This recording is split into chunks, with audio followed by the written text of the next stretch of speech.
سب سے بڑی political party کو اپنی فوج کے ساتھ لڑا دیا جائے. یعنی ہمیں اور فوج کو ایک ایسا پیش کیا جائے کہ ہم ایک دوسرے کے کوئی مخالف ہیں، اور یہ ایک پلان کر کے کیا جا رہا ہے. میں صرف جو آپ سب دیکھ رہے ہیں، میں آپ کو یاد کرانا چاہتا ہوں کہ جب ہماری گورنمنٹ چل رہی تھی تو سب سے زیادہ تنقید جب آتی تھی ہندوستان سے میرے اوپر، تو وہ یہ کیا کہتے تھے کہ عمران خان فوجیوں کا، پاکستانی فوج لے کے آئی ہوا ہے، ان کا پتلا ہے. سب سے زیادہ یہ کرتے تھے، اور مسلسل ان کو تکلیف تھی کہ جی یہ فوج اور گورنمنٹ ایک ہی پیج پہ چل رہی ہے. آپ کو پتہ نہیں اس چیز کا علم ہے یا نہیں، یا یاد ہو یا نہ ہو، کہ ایک ہمارے سوشل میڈیا کے جنونی نوجوانوں نے ایک چیز، ایک بے نقاب کیا جس کو کہتے تھے یورپین یونین کی ڈس انفارمیشن لیب. یہ کیا تھی؟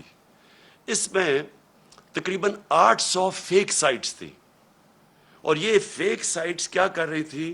یہ مسلسل پاکستان کے خلاف پروپیگنڈا کر رہی تھی، جس میں کئی پاکستان کے صحافی بھی شامل تھے، کئی وہ لوگ شامل تھے جو آج اس امپورٹڈ حکومت کے ساتھ آپ نظر آتے ہیں. اور یہ کیا کہہ رہے تھے؟ دو لوگوں کو اٹیک کر رہے تھے، ایک عمران خان کو اور ایک پاکستانی فوج کو، اور تکلیف یہ تھی کہ یہ ساتھ چل رہے ہیں. اب میں آپ کو ذرا تھوڑا پیچھے لے جاؤں کہ جب ممبئی کے اٹیک ہوا، دہشت گردی کا اٹیک ہوا ممبئی میں، تو آصف زرداری نے ایک بیان دیا تھا کہ پاکستان کا جو DCIS ہے اس کو ممبئی بھجوایا جائے. یعنی سوچیں کہ اپنا ملک کا اس وقت صدر تھا، کہتا تھا اس کو ممبئی بھجوایا جائے.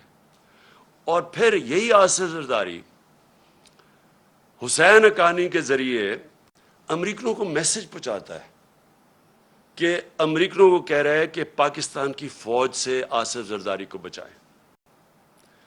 اور دوسری طرف نواز شریف، یہی جب ممبئی اٹیکس ہوئے تو اس نے نواز شریف سب سے پہلے بولا کہ وہ جو ایک لڑکا وہ کون سے گاؤں میں تھا پاکستان میں جدھر سے اٹیک ہو، اس نے کم باکر کو ایک انٹرویو دیا تھا، اور اس نے اس انٹرویو میں بتا دیا کہ وہ پاکستان سے ہے. یعنی پہلے ہی ایک بہت بڑا ایک پاکستان کے خلاف ایک مہم چلی ہوئی تھی، اور خاص طور پہ ISI اور پاکستانی فوج کو ٹارگٹ کیا جا رہا تھا. تو نواز شریف نے پہلے کہا یہ. پھر ڈون لیکس کیا تھی؟ ڈون لیکس کے اندر نواز شریف، اس کی گورنمنٹ باقاعدہ یہ کہتی ہے کہ جو دہشت گردی ہندوستان کے خلاف ہو رہی ہے اس میں پاکستان کی ISI ملوث ہے، پاکستان کی فوج. اور نریندر مودی بار بار پاکستان کے سپہ سالار جو تب تھے جنرل رحیل، بار بار یہ کہتے تھے کہ وہ دہشت گرد ہے، دہشت گردوں کا سردار ہے. اور نواز شریف اس کو شادی پہ بلا رہا تھا، اسی نریندر مودی کو جب کھاٹمانڈو کے اندر سارک کانفرنس ہوتی ہے تو برکا دت جو ان کی لیڈنگ جرنلسٹ ہیں، وہ اپنی کتاب میں لکھتی ہے کہ چھپ کے سائٹ پہ نواز شریف نریندر مودی سے میٹنگ کر رہا تھا اور اس کو یہ کہہ رہا تھا کہ میں اپنی فوج سے مجھے بچائیں، یعنی اپنی فوج سے ڈر کے. اب یہ وہ لوگ ہیں جو آج ہمیں کہہ رہے ہیں کہ ہم جناب غدار ہیں. ان لوگوں کے پیسے باہر پڑے ہیں، ان کی اربوں ڈالر باہر پڑے ہوئے ہیں، ان کی کرپشن جو یہاں سے پیسہ چوری کر کے لے کے گئے اس کے اوپر داستانیں لکھی ہوئی ہیں، بیرون ملک کتابوں میں مینشن ہے، BBC کی ڈاکیومنٹری میں ان کی چوری کا مینشن ہے کہ یہاں سے چوری کر کے پیسہ لے کے گئے. یہاں ان کے اوپر پتہ نہیں کتنے کرپشن کیسز ہیں. تو آج یہ بتایا جا رہا ہے کہ ہم اپنی فوج کے خلاف ہیں، اور یہ اب محب وطن وہ پاکستانی بن گئے ہیں جو کہ آ کے ہمیں غدار کہہ رہے ہیں. دیکھیں، یہ سازش اتنی خطرناک ہے کہ اگر ایک ملک کی سب سے بڑی جماعت کو اگر آپ اس کی فوج کے سامنے کھڑا کر دیں اور ان کے اندر اختلافات پیدا کر دیں، اس سے زیادہ ملک کو نقصان کوئی چیز نہیں پہنچا سکتی. میں 18 سال کا بھی نہیں تھا جب میں ایسٹ پاکستان میچ کھیلنے گیا, مجھے یاد ہے 1970 مارچ میں, اور میں میرا فرسٹ کزن تھے بریگیڈیئر شفیق, ان کے ساتھ ٹھہرا ہوا تھا. تب مجھے پتا چلا کہ وہ کتنی نفرت اپنی فوج کے اندر اور وہ بنگلہ دیش کی جو سب سے بڑی جماعت ہے اس کے اندر پھیل چکی تھی. اور اس کے بعد ہم سب جانتے ہیں کہ ہمارا ملک ٹوٹا. ہمیں پتہ ہے کہ ہمارا ملک جب آپ ایک سب سے بڑی جماعت اور فوج کے بیچ میں جو ہوا, یہ پاکستان کی تاریخ کا سب سے افسوسناک واقعہ کہ ہمارا ملک ٹوٹ گیا. آج وہی کوشش کی جا رہی ہے. ایک پارٹی ہے پاکستان کے اندر جو پوری فیڈرل لیول کے اوپر پارٹی ہے, سارے صوبوں کے اندر پارٹی ہے, سب سے بڑا ووٹ بینک اس پارٹی کا ہے. وہ پارٹی اوپر سے لے کے گلگت سے لے کے قبائلی علاقے سے لے کے کوئٹہ سے لے کے کراچی, سندھ, پنجاب, سارے ملک میں آج وہ سب سے بڑی پاکستان کی پارٹی ہے. اور یہ سازش کی جا رہی ہے, اور سازش وہ لوگ کر رہے ہیں جو اس بیرونی سازش کا حصہ ہیں, کولیبریٹرز ہیں اور وہ سازش کیوں کر رہے ہیں؟ اب میں بتاؤں ہوا کیا. پہلے ہماری گورنمنٹ گرائی گئی, انہوں نے سمجھا کہ ختم ہو جائے گا. یہاں جب گورنمنٹ جاتی ہے لوگ مٹھائیاں بانٹتے ہیں, وہ پبلک سڑکوں کے اوپر آ گئی. پھر ہم نے ایک پرامن احتجاج کرنا تھا 25 مئی کو. انہوں نے وہ یعنی عوام کے خلاف جو ظلم کیا ہے, یعنی کبھی اس ملک کی تاریخ میں ایسی حرکتیں نہیں ہوئی. 2-3 بجے لوگوں کے گھروں میں جا کے وہاں عورتوں نہ چادر نہ چار دیواری کی فکر, وہاں انہوں نے دہشت پھیلائی. کبھی ایسی دہشت نہیں پاکستان میں پھیلائی گئی جس طرح کی شیلنگ کی فیملیز لوگوں پہ. یعنی جو انہوں نے کر سکتے تھے وہ ظلم کیا, اور اس کے پیچھے ایک ہی سوچ تھی کہ اس کو کرش کر دو پارٹی کو. ان کے ممی ڈیڈی ٹائپ لوگ ہیں, یہ جب ہم پورا زور لگائیں گے ان کو ڈرائیں گے, یہ سارے گھروں میں بیٹھ جائیں گے. اس کے بعد آ گیا بائی الیکشن کمیشن کے ساتھ ملی ہوئی, اس نے ہر حربہ استعمال کیا ان کو جتانے کے لیے نون لیگ کو. ایڈمنسٹریشن ساری ان کے ساتھ ملی ہوئی, پوری انہوں نے کوشش کی وہ الیکشن, اور ان کو پورا اعتماد تھا کہ وہ الیکشن جیت جائیں گے. اس طرح کی پبلک نکلی کہ پاکستان کی تاریخ میں کبھی بائی الیکشن کیا, جنرل الیکشن میں اس طرح پبلک نہیں نکلی. اور سارے جو منصوبے تھے ان کے فیل ہو گئے, اور یہ ساری جماعتوں نے مل کے الیکشن لڑا اور وائپ آؤٹ ہو گئی پنجاب سے. اس کے بعد اور خوف مزید آ گیا ان کو. اور اب یہ جو مرحلہ جس میں ہم اب آ رہے ہیں, یہ اب وہ مرحلہ ہے. اب یہ کیا کوشش کر رہے ہیں؟ پہلے تو یہ جو سارا پوری کیمپین کی ہوئی ہے کہ کسی طرح ہماری اور فوج کے بیچ میں ہماری لڑائی شروع ہو جائے. دوسری چیز کہ انہوں نے اب پورا پلان بنایا ہوا ہے کہ ہمیں پارٹی کو توڑنے کا. پلان کا سب سے پہلی چیز آپ کے سامنے آ گیا الیکشن کمیشن نے, جو یہ فورن فنڈنگ کیس ہے. اب فورن فنڈنگ کیس کے اندر کچھ بھی نہیں ہے.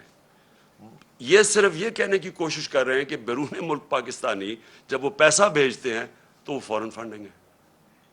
وہ پارٹی جس کی پاکستان کی تاریخ میں پہلی دفعہ جس نے ایک باقاعدہ پولیٹیکل فنڈ ریزنگ کی ہے, جس کا کوئی اس ملک کے اندر کوئی نہ کبھی کسی نے پہلے کی, اور نہ یہ وہ پارٹیز جن کے سربراہوں کو لوگ کرپٹ سمجھتے ہیں وہ کبھی فنڈ ریزنگ نہیں کر سکتی. تو وہ پارٹی جس نے پولیٹیکل فنڈ ریزنگ کی, جس پارٹی نے باقاعدہ 40,000 ڈونرز کے نام دیے ہوئے 2012 میں, 40,000 لوگ, وہ لوگ خود کال کر کے کہتے ہیں کہ ہاں ہم ڈونر ہیں. ان میں سے کئی لوگوں کو انہوں نے بتا دیا کہ جی کوئی فورن نیشنل وغیرہ, جو ان کو کئی پاکستانیوں کو بنا دیا کہ جی یہ تو غیر ملکی ہیں. وہ پارٹی جس نے فنڈ ریزنگ کی, جس کی ساری آڈٹ رپورٹس ہیں, جس کی ایک ایک چیز ہمارے سامنے ہم نے ان کو الیکشن کمیشن کو دی ہے, اس پارٹی کے اوپر سارا نزلہ گر رہا ہے. اور میں بار بار کہتا جا رہا ہوں کہ ہم 4-5 سال سے کہہ رہے ہیں, بلکہ عدالت بھی کہے ان کو بیٹھی ہے کہ ان پارٹیز کی اکٹھی, اگر آپ نے آڈٹ کرنا ہے فنڈ ریزنگ تو اکٹھی کریں. میں صرف اس لیے کہہ رہا تھا میں کیوں چاہتا ہوں کہ اکٹھی ہو؟ کیونکہ مجھے پتا ہے ہم نے کیسا پیسہ اکٹھا کیا ہے، مجھے پتا ہے کہ ہم نے کیونکہ لوگوں نے ہمیں پیسے دیے ہوئے تھے، ہم نے اپنی ساری آڈٹ رپورٹس، پوری ہماری بکس تیار ہے. مجھے اتنا بھی پتا ہے کہ ان دو پارٹیز کے پاس کچھ بھی نہیں ہے، نہ ان کے پاس کسی نے ان کو پیسے دیے آج تک، نہ کوئی پیسے دے گا ان کو، نہ ان کے پاس کوئی آڈٹ رپورٹس ہے، نہ ان کے پاس کوئی بکس ہیں، نہ ان کے پاس کوئی ڈونر بیس ہے. یعنی کدھر سے پیسہ آیا ان کے پاس؟ یہی الیکشن کمیشن عدالت کے آرڈر کے باوجود انہوں نے صرف تحریک انصاف کو کٹہرے میں کھڑا کیا ہوا، اور اتنی جھوٹی رپورٹ بنائی ہے، ایسی ایسی چیزیں اس رپورٹ میں لکھی ہیں جو جس دن میں چیلنج کرتا ہوں، جس دن اس کے اوپر صحیح معنی میں عدالت کے اندر یہ تفتیش ہوگی، میں یہ چیلنج کرتا ہوں کہ پاکستان میں یہ ثابت ہوگا کہ ایک پارٹی نے اس ملک کے اندر صحیح معنی میں پیسے اکٹھے کیے ہیں جو پولیٹیکل فنڈ ریزنگ ہوتی ہے. اور الیکشن کمیشن ان کے ساتھ مل کے کیا کوشش کر رہی ہے؟ وہ اس پارٹی کو جس نے سارے ایک ریکارڈز کر کے اور ساری پولیٹیکل فنڈ ریزنگ جو ہوتی ہے ساری دنیا میں وہ کی ہے، اس کو کوشش کر رہے ہیں بین کرنے کی. اس سازش کا حصہ، یہ وہی سازش کا حصہ ہے کہ کسی طرح، کیونکہ اب ان کو یہ آپ ہرا نہیں سکتے، الیکشن آئیں گے تو یہ جیت جائے گی، تو اس کو آپ ٹیکنیکلی ناک آؤٹ کرو. تو ایک وہ انہوں نے عارف نقوی کا نام لے لیا. 2012 میں صرف اپنی قوم کو بتانا چاہتا ہوں کہ پاکستان کا جو رائزنگ سٹار تھا، جو اس ملک میں سب سے تیزی سے انٹرنیشنل سین کے اوپر جو فائنانس کے تیزی سے اوپر جا رہا تھا، اس کا نام عارف نقوی تھا. اس نے کراچی الیکٹرک، ہم نے نہیں اس کو کراچی الیکٹرک کی پرائیویٹائزیشن کی، وہ ان دو پارٹیز کے دور میں وہ اس کو کراچی الیکٹرک کی اس کو دی گئی تھی پرائیویٹائزیشن میں. اور اس کی بل گیٹس اس کو پیسے اس کو انویسٹ کر رہا ہے اس کے فنڈ کے اندر، وہ پرنس چارلز کی چیریٹی کو پیسے دے رہا ہے. اور یہ الیکشن کمیشن کہہ رہی ہے ہم 2012 کی بات کر رہے ہیں، کہتی تھی 2018 میں وہ فراڈ اس کے اوپر چارجز لگے. یعنی اس لیول پہ انہوں نے جا کے کوشش کی ہے کہ کسی طرح ہمیں ڈسکریڈٹ کرے، اور میرا نام لے دیا کہ جی اس نے سرٹیفکیٹ دیا ہوا ہے اور وہ اس نے کنسیل کیا اکاؤنٹس. میں آج آپ کو پھر سے کہہ دوں کہ سرٹیفکیٹ دینا ہمیشہ، جب آپ سرٹیفائی کرتے ہیں، وہ ایک پروسیس سے آپ کے پاس پہنچتی ہے. میں بکس نہیں پڑھ کے سرٹیفائی کرتا، وہ پہلے شروع ہوتا ہے نیچے، ہماری فائنانس ڈپارٹمنٹ کرتی ہے، وہ پھر بیٹھتی ہے آڈیٹرز کے ساتھ، ان کے ساتھ کتابیں ریکنسائل کرتی ہے، وہ پھر جاتی ہے پارٹی کی مینجمنٹ کمیٹی میں، وہ مینجمنٹ کمیٹی جب کلیئر کرتی ہے تو وہ میرے پاس آتی ہے، تو میں دستخط ان کے کہنے پہ کہتا ہوں to the best of my ability. میں سرٹیفائی، میں نے وہ کتابیں نہیں دیکھی ہوتی، جبکہ میں اپنے جو اثاثے ڈکلیئر کرتا ہوں تو وہ میں ایفیڈیوٹ دیتا ہوں، کیونکہ میں دیکھ کے کرتا ہوں. تو اس کے اوپر یہ کوشش کر رہے ہیں ڈسکوالیفائی کرنے کی. ایک یہ ان کا طریقہ ہے. دوسرا اب یہ توشہ خانہ کیس ہے. میں پھر اپنی قوم کے سامنے ایک اور چیز کہتا ہوں، ساروں کا جو اس ملک کے پرائم منسٹرز اور پریزیڈنٹ بنے ہیں، جو اس ملک کے اندر بڑے بڑے عہدوں پہ رہے ہیں، سب کو تحفے ملتے ہیں، آرمی چیف کو ملتے ہیں، سب کو ملتے ہیں. ساروں کو انویسٹیگیٹ کریں کہ کیا لیگلی جو بھی انہوں نے کام کیا ہے قانون کے دائرے میں کیا ہے یا کوئی چیز غیر قانونی کی ہے. میں آج پھر آپ کو کہتا ہوں، جس دن یہ ہوگا، ساری چیزیں میں نے قانون کے بیچ میں کی ہیں، اور مجھے پتا ہے کہ کن کو انہوں نے قانون کے دائرے میں نہیں رہ کے کی. آصف زرداری نے 3 گاڑیاں لی ہیں وہاں سے توشہ خانہ سے، جو کہ آپ نہیں لے سکتے. مجھے بھی ایک گاڑی ملی تھی، آپ گاڑی توشہ خانہ سے نہیں نکال سکتے. آصف زرداری نے 3 مہنگی گاڑیاں اور نواز شریف نے 1 لی ہے، اور یہ بالکل غیر قانونی ہے. تو میں یہ چاہتا ہوں کہ اس کے اوپر بھی آئے. یہ 2 چیزیں ہیں کوشش کر رہے ہیں مجھے ڈسکوالیفائی کرنے کی، اور یہ تیسری بھی چیز کر رہے ہیں، اور جس کی اب آپ کے سامنے یہ آنے والا ہے، اب یہ فیز آنے والا ہے. اب ان کی کوشش یہ ہے کہ کسی طرح عمران خان کی کردار کشی کی جائے، کیونکہ ایک طریقہ پارٹی کو ختم کرنے کا یا پارٹی کو ڈسکوالیفائی کرو وہ مشکل ہے، دوسرا ہے کہ عمران خان کے اوپر کردار کشی کرو اور کسی نہ کسی طرح پھنساؤ کسی کیس میں. اور کردار کشی کے لیے ان کو پتہ ہے کہ کون سے میڈیا ہاؤسز ان کے ساتھ پوری طرح تعاون کریں گے، اور جن کو ان کو شک تھا، یہ جو ARY کے اوپر انہوں نے ایکشن لیا ہے، مجھے یہ اسی پلان کا حصہ ہے کہ کوئی چینل جو میرا موقف رکھے گی اس کو بند کر دو، یوٹیوبرز جو میرا موقف رکھیں گے ان کے منہ بند کر دو، خوف اتنا پھیلا دو کہ کوئی میرا موقف ہی نہ رکھے، اور وہ جو چینلز ہیں جو کہ جن کے اوپر ہمیں پتہ ہے کہ پیسہ چلتا ہے، اور ان کو پوری طرح میری کردار کشی پہ استعمال کیا جائے. اور یہ ان کا پلان ہے. اب یہ پلان شروع ہو رہا ہے، یہ جو ARY سے ہوا ہے یہ اس پلان کا حصہ ہے. اور یہ ابھی یوٹیوبرز پہ آئیں گے، ابھی یہ سوشل میڈیا کے اوپر آئیں گے، کوشش کریں گے کہ پورا منہ بند کر دیا جائے اور پوری طرح ایک عمران خان کو پبلک کے اندر ذلیل کیا جائے. میں پھر اپنی قوم کے سامنے کہتا ہوں کہ دیکھیں، میرا یہ ایمان ہے کہ عزت صرف اللہ دیتا ہے، اور اللہ کی اجازت کے بغیر کوئی کسی کو ذلیل نہیں کر سکتا. تھوڑی دیر کے لیے آپ سب کو پاگل بنا سکتے ہیں، آج تک کوئی بھی ایسا پیدا نہیں ہوا جو سارا وقت سب کو پاگل بنا لے. مجھے صرف افسوس یہ ہے کہ یہ جو پروسیس کرنے اب جا رہے ہیں، یہ جس طرح کی اب سختی دکھا رہے ہیں، یہ جو ایک پورا ایک نیا کہ مسل دکھا کے تو اب ہم ان کو کرش کریں گے، لوگوں کو ڈرا دیں گے، دھمکا دیں گے، اب صرف ملک کا نقصان کر رہے ہیں. میں اپنی قوم کے سامنے کہہ رہا ہوں کہ یہ جو اب فیز آ رہا ہے ان کا، اس سے ہمارا ملک ڈیمیج ہوگا. ملک کا سوچنا چاہیے. یہ صرف ذاتی مفادات کے اوپر اور بیرونی جو چاہتے ہیں، جو وہ چاہتے کیا بیرونی کیا جنہوں نے ہماری گورنمنٹ کرائی، کیا وہ چاہتے ہیں مضبوط پاکستان؟ کیا وہ چاہتے ہیں کہ پاکستان ایک ملک بنے جو اپنے پیر پہ کھڑا ہو جائے؟ کیا وہ نہیں چاہتے کہ پاکستان لائف سپورٹ مشین پہ رہے، تھوڑے تھوڑے پیسے دیتے رہو ان کو، ان کی؟ اور یہ مجھے نہیں پتا کہ پاکستان کی ایئر سپیس استعمال ہوئی ہے یا نہیں، لیکن بیرونی اخبار، ویسٹرن اخبار آپ پڑھیں تو وہ سارے کہہ رہے ہیں کہ کوئی ڈیل ہوئی ہے پاکستان کے اوپر سے، وہ ڈرون جا کے اس نے افغانستان میں یہ ڈرون اٹیک کیا ہے. اگر ہم یہ کر رہے ہیں کہ جی تھوڑے سے پیسے مل جائیں گے اسے، میں پھر اپنی قوم کو کہنا چاہتا ہوں، دیکھیں ہم نے 80 کی دہائی میں پوری مدد کی، ٹھیک ہے اس وقت مجاہد تھے ہم، ہمارے ہمسائے ملک پہ کسی کا دوسرے ملک کا قبضہ تھا، لیکن ہم استعمال ہوئے. جیسے ہی وہ وہاں سے قبضہ ہٹا تو ہمارے اوپر سینکشنز لگ گئی تھیں. یہاں 50 لاکھ ریفیوجیز تھے پاکستان میں، یہاں کلیشنکوف اور ڈرگز آ گئی تھیں، یہاں سیکٹیرین گروپس، ملیٹنٹ گروپس آپس میں لڑنا شروع ہو گئے تھے. اس سے پہلے پاکستان تھا، افغان جہاد کے بعد پاکستان بدل چکا تھا. پھر ہم نے ان کی مدد کی، اور سب کو پتا ہے کہ جب وار آن ٹیرر میں دھمکی ملی اور ہم نے ان کی مدد کی، کیا ملا پاکستان کو؟ اس سے $20 ارب ملا. تو جو نقصان پاکستان کا ہوا، جو 80,000 لوگ ہمارے قربان کیے گئے، جو ہمارے فوجیوں نے شہادتیں دیں، تو کس لیے ہم نے کیا؟ ہمیں تب بھی یہی استعمال کیا گیا، دھمکی ملی، ہمارے میں ہمارے گھٹنے گوڈوں میں جان ہی نہیں تھی کہ کھڑے ہو کے ہم ایک خوددار قوم کی طرح ان کا فیس کرتے. ہم پھر جھک گئے، اور بڑی بھاری قیمت قوم نے ادا کی اس کی. چھوٹی سے ایلیٹ ہے جن کو پیسے، وہ جو پیسہ آتا ہے وہ باہر بھجوا دیتے تھے، ان کے بینک اکاؤنٹس بڑھتے رہے، لیکن قوم کو تو نقصان ہوا.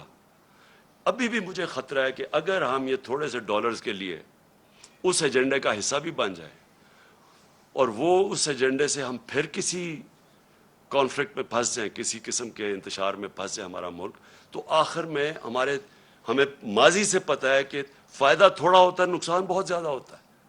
اور ابھی بھی میں یہ آج ضرور کہنا چاہتا ہوں کہ یہ جو ہم دیکھ رہے ہیں TTP کی ایکٹیویٹیز پختونخوا میں، اور ہم دیکھ رہے ہیں انہوں نے ٹارگٹ کر رہے ہیں، میرے کئی تحریک انصاف کے وزیر اور میرے MPs مجھے بتا رہے ہیں کہ ان کو دھمکیاں آ رہی ہیں اب TTP کی طرف سے.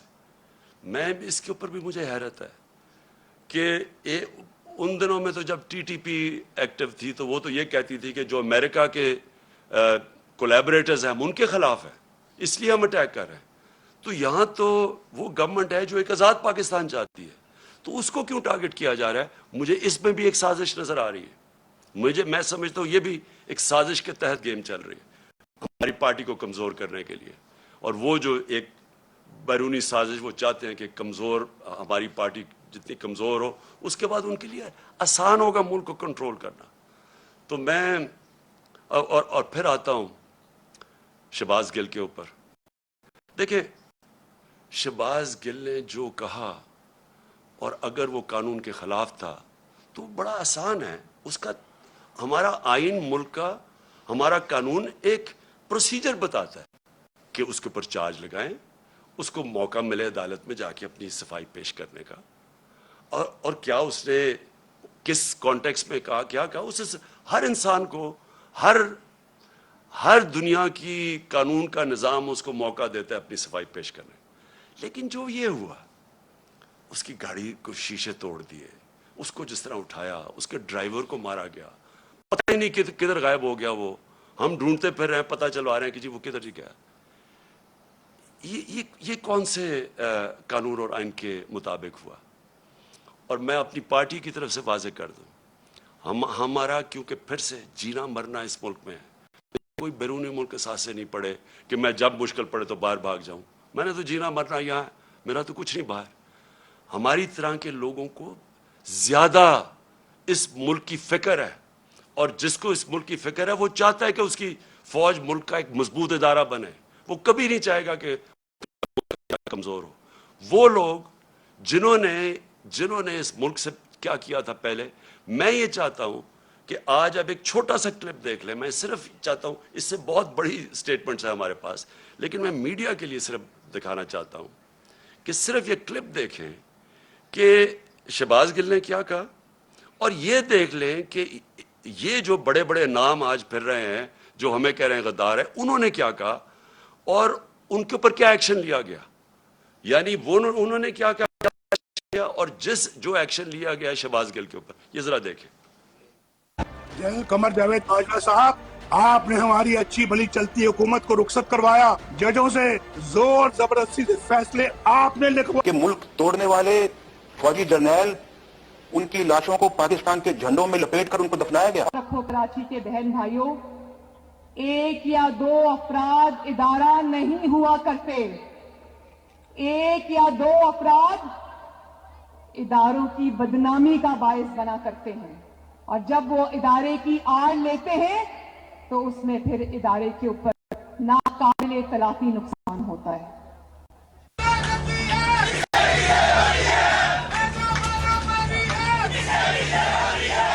تو ہماری کردار کشی کرنا چھوڑ دو. اگر ہم نے آپ کی شروع کی تو پتہ نہیں پاکستان بننے سے آج تک کتنے جنرلوں کی شروع ہو جائے گی. بیٹی بھائی دو ایکیوزڈ ہیں، ان کی لسٹ لے کے جس دن ہم نے پریس کانفرنس کی تو آپ کی اینٹ سے اینٹ بڑھ جائے گی. اسرائیل کے وظیفوں پہ پلنے والے جرنیلوں، ریٹائر اپنے حدود میں رہو. کام کی ہڈیوں سے گوشت تک جو ہے انہوں نے نچوڑ لیا ہے اور اتار لیا ہے. ابھی نندن کی کیا بات کرتے ہیں. چیف آف آرمی اسٹاف تشریف لائے، پیر کانپ رہے تھے، پسینے ماتھے پہ تھے. شاہ محمود صاحب نے کہا کہ خدا کا واسطہ ہے اب اس کو واپس جانے دیں، چونکہ 9 بجے رات کو ہندوستان پاکستان پہ اٹیک کر رہا ہے. وہ کوئی ہندوستان نے اٹیک نہیں کرنا تھا، کچھ نہیں ہونا تھا، صرف گھٹنے ٹیک کے. اب تو میں چاہتا تھا کہ آپ خود یہ سن لیں. اس سے بہت زیادہ کلپس ہمارے پاس ہیں، اور میں اس لیے چاہتا تھا کہ آپ یہ سارے سن لیں کہ ان کے اگینسٹ کیوں کوئی ایکشن نہیں لیا گیا. یہ تو کلپس ابھی اویلیبل ہیں. کیا ان کے اوپر، اور ان کے اوپر تو ایکشن پہلے بھی لینا چاہیے. جو یہ سارا ڈان لیکس تھا اور جو میمو گیٹ تھا، یہ لوگ آج ٹھیک ہیں، اور ہم وہ پارٹی جس نے آج تک صرف اپنا ملک کا سوچا ہے، جس نے اس ساری جو جد و جہد ہماری ہوئی ہے، آپ یقین کریں کہ اگر کوئی بھی جس طرح ہم نے یہ مشکل وقت سے گزرے ہیں، جو ہمارے اوپر مشکلیں گزری ہیں، میں آج آپ کو کہتا ہوں کہ ہم نے ہر وقت صرف اور صرف پاکستان کا سوچا ہے. ہمارے پاس اس وقت اسٹریٹ پاور ہے، ہم سارے پاکستان کو بند کر سکتے ہیں. ہمیں صرف کہ ملک کے معاشی حالات آج ایسے ہیں کہ ہمیں اپنے ملک کی فکر کرنی چاہیے، اور اس لیے ہر چیز مظاہرے بھی کرتے ہیں تو پرامن.